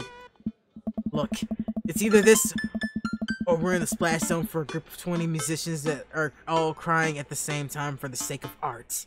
And I'm not being hyperbolic about the splash zone thing. They literally hand out ponchos. And somehow this is the preferable option. I just have to play the thing. Play what thing? You don't know how to play any instruments. Just promise me you'll still love me after this. I promise. But I may have to change my last name and hope that you'll understand. I hope that you'll understand. Of course. My new last name is gonna be Fire Blast, Amanda. Or maybe Cold Steel. Oh, man. Matt takes to the stage and a roar of applause from the crowd. He grabs the mic and addresses us all. Thank you, everyone, for coming out tonight. Matt's so nervous. And I'm so nervous. I can't stop staring at his mouth, and it's making me even more nervous. Oh. We have a jam-packed roster of amazing local talent, which you might already know and maybe have seen before, but would like to see again. And I'm rambling now. Sorry. Oh, Matt. Hey. Let me bring a dear friend of mine who's making his live show debut. Please welcome to the stage, Vacant Veil. The crowd cheers, and Pablo bounds on the stage, beaming. He sets up his 2 laptops and keyboards, launches into his set. Thank you, everyone. This one's called Which House Never Dies. And you're next. Pablo hits the crowd with a heavy and accessible synth layered under its drums, samples, and clips of science fiction shows played in reverse. It may not be the right show for this, but everyone seems to be enjoying whatever this is. And as the song ends, Pablo jumps off the mic. Thank you to all the Veil viewers who came out tonight. A portion of the crowd cheers. He has a fan base already? He has a name for the fan base? This is his first live show. You can buy t-shirts at the trunk of my car after the show. I'd also like to thank my mom for coming out to watch me play. You rock, Ma! I love you, honey! Pablo plays a few more songs that are actually super fun to listen to. Wow, this definitely did not see this coming. Especially after Amanda's strongly worded thoughts on the genre. Once he's done, he vacates the stage. Matt jumps back up again. Hey. Big round of applause for our very own Pablo, who coincidentally works here. Yay, Pablo! Hey, next up are a group of young ladies who have been tearing up the East Coast with Riot Punk for 3 years now. 3 years. I meant years. 3 years. Sorry, the writing on my hand smudged because I'm sweating. I shouldn't have told you that. I'm sweating. I'm sorry. Wow, he seems visibly nervous, and I feel right now. I feel right now. Put your hands together for the third waves. Buzzcut Molly from Final Fantasy VII takes the stage, followed by 2 girls with colorful hair and fishnet stockings. All of them wear combat boots, and all of them look mad about something. Their set is so energetic it almost pits up. It seems like a pit's gonna open up in the coffee shop. I look over at Amanda, who's clearly enjoying the hell out of the anarchic, feminine, front rock punk group. Dad, can I get a lip ring? Sure, if you pay for it yourself. Aww. Come on, it's no fun if it's not an act of youthful rebellion. The third wave closes out their set, and as a variety act plays their delightfuls and sometimes Wait, alright. After the third wave closes their set, a variety act plays to the delight and sometimes horror of the crowd. A musician tries to turn a cup of coffee into a cup of coins, ends up spilling hot coffee over himself and drops the coin. As each act leaves the stage, I get more and more nervous. There are so many people. I don't know anything about how to play the piano, other than it has keys, and you have to touch the keys to make a sound. Also, I almost spill the flat white stripes in my hand because it's trembling so much. No joke, Dad. I'm rooting for you. You're gonna knock him dead. Thanks, Manda Panda. An improvised comedy routine takes the stage. They take suggestions from the crowd and ends up doing a scene that's supposed to be about coffee, but instead turns into 5-minute dick jokes. Classic. I have a hard time laughing. My stomach is tying itself in knots. Not just regular knots either, like the kind of knots you get when you throw your phone charger and headphone laptop charger into the same bag. I don't know where Matt sits down next to me. Hey, are you gonna be okay?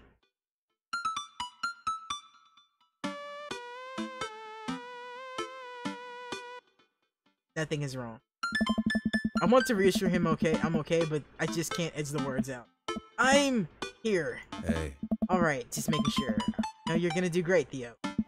Matt squeezes my shoulder and jogs back up on stage. Oh, man. Everybody, we're down to the last act of the night. Hey. Now, this person, who is my friend, is making their return to the stage after a long hiatus. Please welcome formerly of the Communist Manifesto, Theo Jones! Everyone cheers as I take the stage. Damien and Hugo are staring at me in shock. Hi, everybody! Good to be here. Thanks for having me. Great crowd. My name is, Theo, and you can call me by my stage name. Frankie Two-Tone, 5 Iron Freddy, Thomas Canoli. There we go. There we go. He liked that. I can't believe he liked that. The crowd claps politely. I sit down at the piano. That's a lot of keys. So many keys. Do pianos actually have this many keys? God, these lights are really bright. Someone called. I guess that's some good stage banter. And now I have play a song. The song is called Beat Me Up, Scotty. I take a deep breath. How hard can it be? Oh, it can be hard, bro. I am so afraid of this.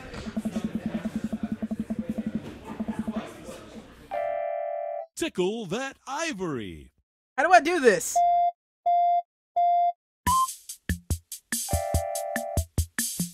What? I have to sing. Pick it up, pick it up, pick it up. Oh!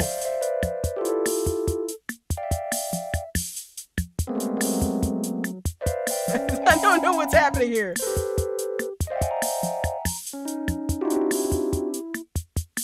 You don't skank it up tonight. It'll be alright. Alarming!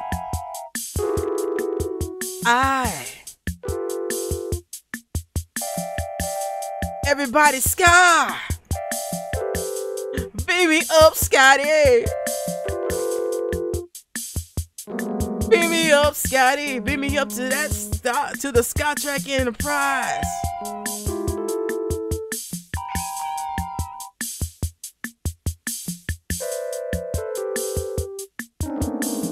This is terrible.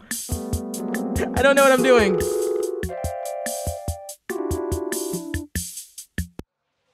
I have no idea what just happened.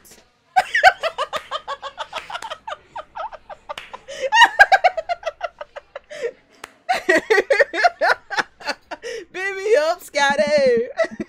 I look at the crowd and I see a bunch of people sitting in their seat. Oh no, I lost them. Scott really is dead, and I killed it. Yes, I did. I murdered it with a freaking axe.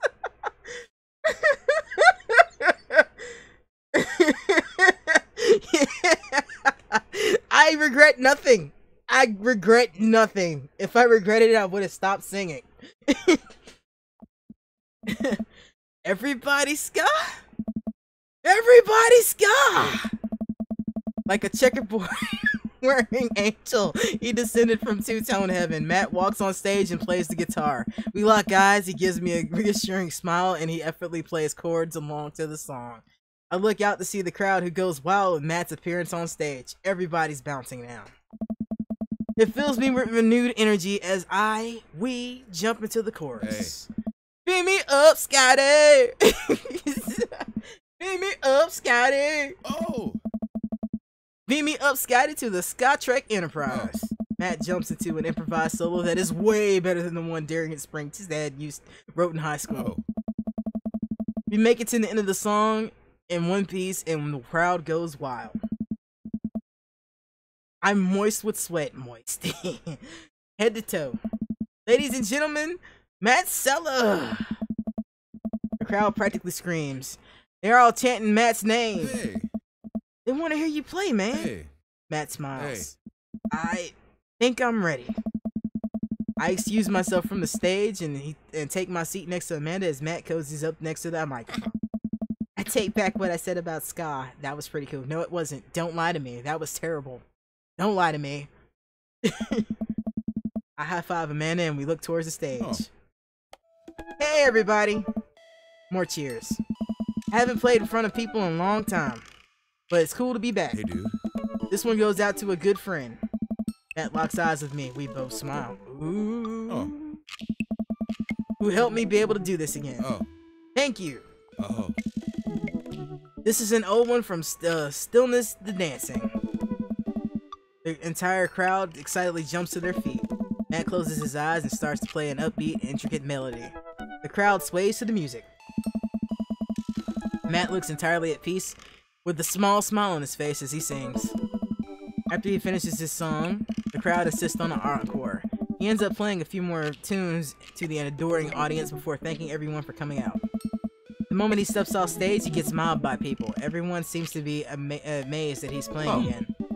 Damien and Hugo thread their way through the crowd to talk to me. That was amazing. No, it wasn't. That certainly was a sight. Do they make industrial darkwave ska? I'm gonna say no, but probably somebody's tried. Huh. I'm not sure if such a genre exists, but it's never too late to start a band, apparently. I glance back over at Matt, who's hugging a bunch of people. They really seem excited to see him play. Oh. Well, yeah, he hasn't played since he lost Rosa. What? Hmm. I didn't realize. Suddenly it all makes sense why Matt was so reluctant to play. It must have taken him much more to jump up on stage with me just now. The crowd slowly filters out into the street, and as the show ends, I decide to stick around a little longer to see if I can talk with Matt. Huh? Hey, I'm taking Carmenisa to get some ice cream. Is it okay if she sleeps over? We're gonna paint our nails and start a dark punk band. Start a punk band? Heck yeah! Do it, kids! Although neither one of you plays an instrument, do you? Yeah, go have fun. Just please don't wake up the neighbors with any fighting truths about the government or whatever. Don't worry, we'll wake them up figuratively instead. Amanda and Carmenista bump fists and head out. Spot Matt finishing up a conversation with a couple stragglers on their way out to the coffee shop. And somebody's at the door. I'll be right back.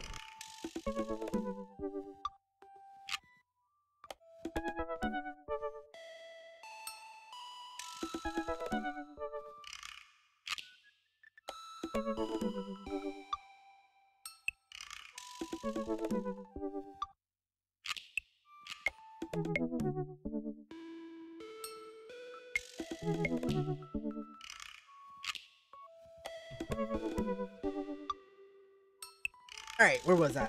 Hey, Matt! Hey. Hey, dude. Need help closing up? Hey, Hey! I'd love that. Matt and I stack chairs up and sweep the floor in silence. We carry the stage equipment back to Matt's van, where we see Pablo selling merch to a crowd of people out of his trunk. Shirts of the finest quality, every step of production from thread to stitch, overseen by yours truly, graphic designs that fit for a king. That kid's gonna go far. We head back to the coffee shop. Matt puts the finishing touches on the closing. We're all done. Matt and I lean up against the counter. Thanks for saving me from myself up there. Hey. It all ended up being pretty cute. Huh? Plus, she protected us from Jonathan Jones and the Speakeasy Choir. Seriously, I did protect you. You guys don't know how bad that was. Like, I've heard that in this game. It's terrible. Someone told me that they tried to do a street performance down the road and they all got arrested for trying to form a human pyramid in traffic. Did it feel good to be on stage again? Hey. Oh. Yeah. Yeah, it really did. I heard that you stopped playing after your wife died. I didn't realize it had been that long. Hey. Yeah. Oh, man. Matt looks like he wants to say something, but it's having a hard time getting it out. Takes a deep breath. I'm not really a people person, obviously. Crowds make me nervous as hell, which is not exactly the best for performing live music. But when I was with Rosa, she lit up the room. I could follow her lead. After she passed, I was lost. Even touching the guitar hurt too much. I tried playing for people over and over, but the music just wouldn't come out, so I just gave up. I guess what I'm trying to say is life wasn't this scary when I had someone in my corner, someone I felt safe with. I had felt like this for a long time. Till tonight. What changed? Hey. You. Cha-ching! Blood rushes to my face. When I saw you looking so scared on stage, it reminded me of myself, and I don't want anyone else to have to feel that bad. Hey. When I got up there and started playing for the first time in forever, I felt comfortable. I was having fun. I had spent all this time being afraid of performing that I forgot how much I loved it. Hey. Your strength gave me strength. Whether you were trying to or not, you got me out of my comfort zone, so thank you. Hey. Thank you for helping me realize I can do this. Glad I could help. Coming on stage, I didn't think you would stick your neck out for me like that, especially considering it really means a lot to me. Hey. Well, you mean a lot to me. Matt and I lock eyes. He leans in and kisses me. Quick, soft, he pulls away and covers his mouth. Huh? Oh God, I'm sorry.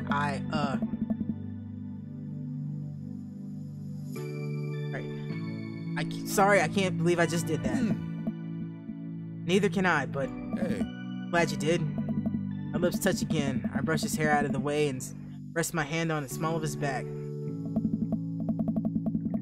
Matt pulls me closer. Everything about him sweet and soft. His lips taste like vanilla. He smells like coffee cake. Man, now I want coffee cake. I can feel him smile through the kiss, which makes me smile. He laughs into my mouth, and I can't help but laugh too. Our teeth are knocking against. Ow! The moment I opened my eyes, I realized we're leaning against the espresso machine.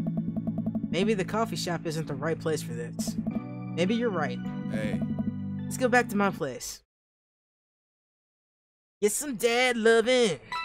Day complete.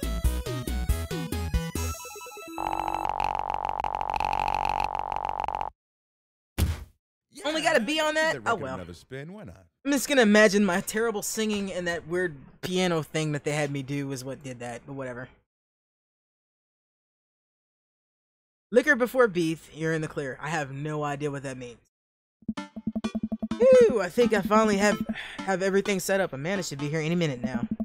I think that's her car in the driveway. Okay, gotta act natural. Be cool, Theo, be cool. Amanda walks through the door with a suspicious look on her face. Hey, Dad. Off to a good start. Something's fishy. Rats. Sorry, sweetie, it's the feds. That life of crime is finally catching up to you. Tried to send them in a different direction, but even I'm no match for the power and funding in the US government. Dad. Well, if they think they're gonna take me alive, they got another thing coming. I'm kidding, you're right. I have a little surprise for you. Oh. Yeah, I can tell you're very bad at lying. Amanda, my dear, would you care to join me in the kitchen? Father, it would fill my heart with glee. I lead Amanda over to the kitchen where a present lies covered under a tablecloth. It's nothing special, but I wanted to get you a little something. You graduated high school last week, and I know you told me not to make a big deal of it, but... Aw, Dad, you... Dramatically, I whipped the cloth off the table. Amanda's jaw dropped. No way! I figured you probably wouldn't be able to get cable in the dorms, so I thought it'd be nice to take a piece of home with you. A DVD box of long haul normal road truckers. This is all 19 seasons! And bonus material including commentary with actual ghosts featured on the show. Huh. Dad, I love this. Thank you. She gives me a big hug. I'm glad you like it. Hey, you wanna hang out with me in the backyard for a bit? Toss the old pigskin or something? Totally. I follow Amanda across to the back door. What? That's a lot of dads. I told you not to make a big deal. I know. You told me not to make a big deal, but you seem to have forgotten this entire mission in life is to make a big deal of your accomplishment. So consider this your graduation party. Surprise! Dad, everyone's here. Yeah, well, everyone wanted to come and support you. Is that mac and cheese bar? Sure is, fully customizable, down to the type of mac.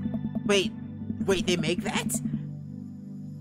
And there's an ice cream cake, and it's with the good kind of crunchies inside the middle. Yeah. I don't know what to say. Don't say anything. Just go have fun with your pals, right? I'm so proud of you, Amanda. Amanda smiles and rushes off to her friend. I should make the rounds and make sure everyone's having a good time. But first, mac and cheese. Theo, my dude. Pablo, how's the shirt business going? You furry little man, you. My bud got me, got men's shirts. I got women's shirts. I got Bud, I got men's shirts. I got women's shirts. I got tank tops in a variety of sizes, shapes, and colors. Each one of them fine quality, screen printed with the logo of Visage's world-renowned witch house outfit, Make It Fail. Purchasable at most respectable retailers. More specifically, out of the trunk of my car. Also selling my mom's world-famous homemade apple burner. Never stop hustling, Pablo. Baby, you got it. Theo. Brian, you made it. Ah, I don't pass up good mac and cheese. What do you think of the party?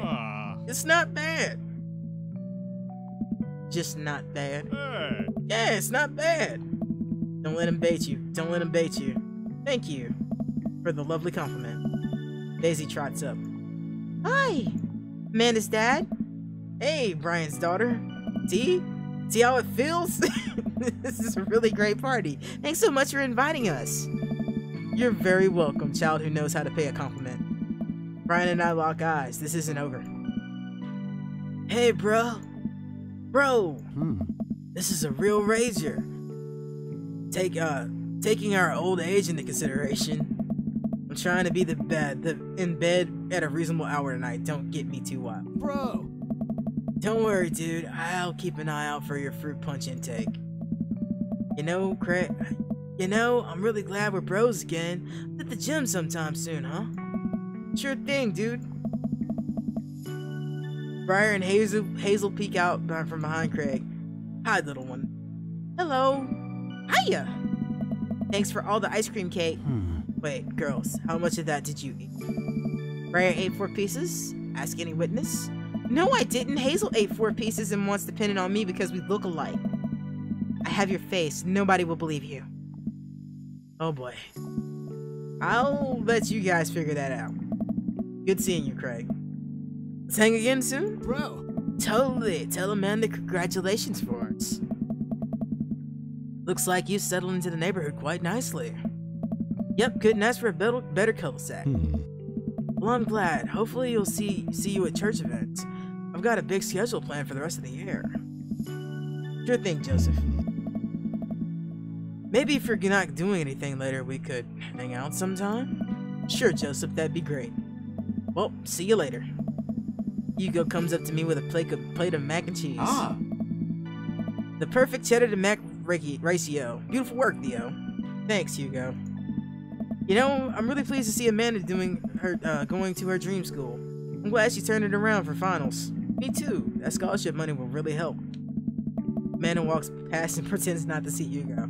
Amanda, come say hi to your old teacher. Hey! Congratulations on graduating. I know you're gonna do great things in the art school. Pew! Haha, yeah, thanks. Amanda starts to back away. Wait, I just realized that you're not my teacher anymore, so I don't have to be afraid to talk to you. You no longer hold power over me. Hey. You're right. Go forth, adult. I can no longer give you detention. Yeah, I'm gonna break anything I want, and there's nothing you can do about it. Are you still mad about that time I gave you detention for breaking my globe? Nope. Oh. I'll have you know that globe didn't even fit through the basketball hoop in the first place, so she'll fit right into college, I think. Hey. Hey. Robert gestures vaguely to the snack table. Good stuff. Yep. See you later. Oh. What a splendid garden party. My deepest thanks to extending invitation to my son and I. The icebox cake is divine. Yeah, thanks, dude. Good cake. I stare at Lucien. He knows. I know. But I'm a man of my word. The story of his oregano betrayal will go unsung. Thanks for coming by. About Amanda and Carmenista at the corner of the party. I wonder if they're up to. As I walk up, I can tell that they're already in deep conversation. Yeah. Listen, it's like prison rules. First day of high school, you gotta establish yourself at the top of the pecking order. Really? No, just find a group of people that you like and then hang out with them. Be yourself. Don't worry about being cool. You'll find friends. And try not to kiss anyone who has braces. You get stuck, kiddo. Hey, guys. Hey, Amanda's dad. I have a name. I have a name. Hermanisa here is getting ready for high school. Got any advice?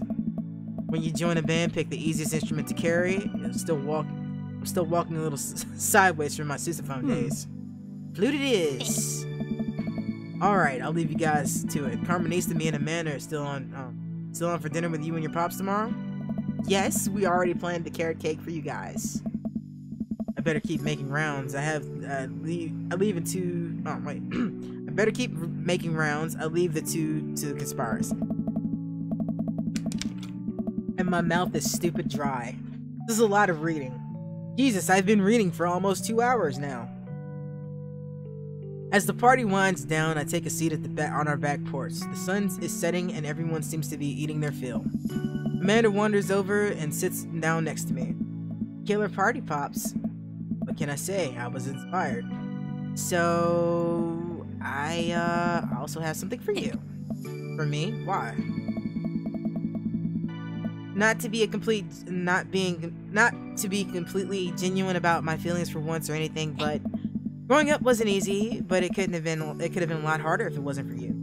Dad, you've been there for me through everything, and there's been times in my life where you were my only friend. I was really scared of going to college and being so far away from you, but I realized that everything you've done for me has been to prepare me for this, and I'm ready.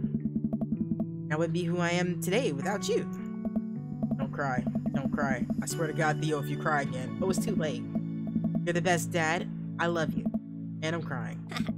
Anyway, that's enough emotional vulnerability for one day. Present time! Amanda hands me a tiny wrapped present. I tear the wrapping off to find a framed picture of me and Amanda. It's us. And it's shocking. All of our photo albums are just pictures of me, huh? I figured we needed at least one together before I... Amanda, thank you. Watching you grow up has been the happiest experience of my life. You're such a talented, intelligent young woman. And I was just so excited to see what the future holds. Knock 'em dead, kiddo. Always do. Man and I share a hug. This is only the beginning, Pops. Plenty more memories for us down the road. Memories to make and stuff to break, right? Oh, I'm gonna break so much stuff. Intentionally and unintentionally, and you're probably gonna have to pay for most of it. It would be my honor. Amanda hops up. Looks like someone's been waiting to talk to you. I glance over at the back of the yard where Matt is sitting on the bench beneath our cherry blossom. He smiles at me, and I'm jealous to have a cherry blossom tree. I want a cherry blossom tree. I'll leave you to it. Me and the Emmas are gonna go get ice cream. Wait, you've reconciled with those... I've raised you better than this, Amanda. I raised you better than this. Pew! Love you, Pops. Amanda runs off to join her friends. I take a seat next to Matt as the last guests make their way out of the party. Hey. Seems like Amanda's really enjoying this. Thanks for putting together such a nice surprise. Carmenista's in middle school graduation is coming up in a year or two. For the right fee, I could do something together. Only if I get to DJ. Matt looks down at his hands. Seems like he...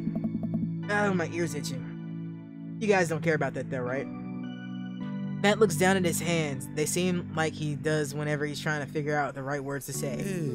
Hey. Just wanted to say that... Oh, man. Oh gosh, this is gonna come out dumb no matter how I say it, so here goes. Hey, yeah. I haven't felt this happy in a long time. Whoa. You brought out the best in me. And it wasn't because of the ska. Although that was really cute. Hey. Every moment that we've gotten to spend together since we met has just been an adventure. And I hope that we can keep doing that. You'd make a pretty good team, you know. I mean, I'll let you handle the music playing, music singing, and actually pretty much everything related to music. But I can organize a party pretty well. And I'm also good at kissing, and so that's a big plus. Hey. That's true. You are very nice to kiss. I slide my arm around Matt, and I run my fingers through his hair, giving him a small kiss on the cheek. He giggles. See, that was a good one. And hey, I've actually been working on some new stuff. I feel great. It feels great to be writing again. Oh man, Matt, that's amazing. I'd love to hear it sometime. If you're comfortable with sharing with me. Maybe I could show you some new tunes and I'm working on in the studio later. You know, I'm gonna insist that we add a horn section. Matt rests his head on my shoulder and I sighs happily. You know what? I'd actually like that. Always check the card reader at the ATM before you swipe. That's a good point. And that's my first playthrough of this game. I have completed the Matt scenario.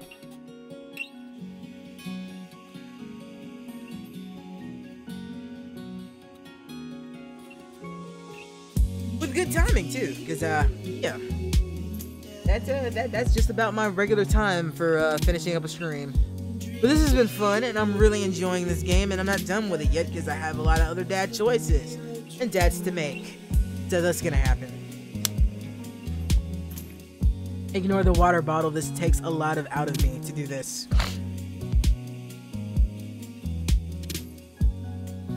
So I'm just gonna let the credits roll for the time being, and we'll see what we get afterwards. So I'll be back in a second.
I am not mad at that picture at all right there. Thank you, Dream Daddies, for that eye candy. That one makes me happy. So yeah, that's my first dad down. I don't know if I want to go through all of them. I probably will though. But that's enough for tonight. And I'm not done streaming yet, I don't think. I guess gotta figure out what I want to do. So I'll be back in a few. But yeah, thanks for watching Dream Daddy, for at least this for the Matt scenario. If you're watching on Twitch, if you've been watching on Twitch and you like what you're seeing, you know, hit that follow button. It's much appreciated. I'm almost at 60. That's where we're aiming for right now. And on to the 70s. 10 at a time, right? And yeah. If you're watching on YouTube, please like and subscribe. And if you're watching on vid.me, do the same thing. So until next time, remember to save often, you'll live longer. Peace.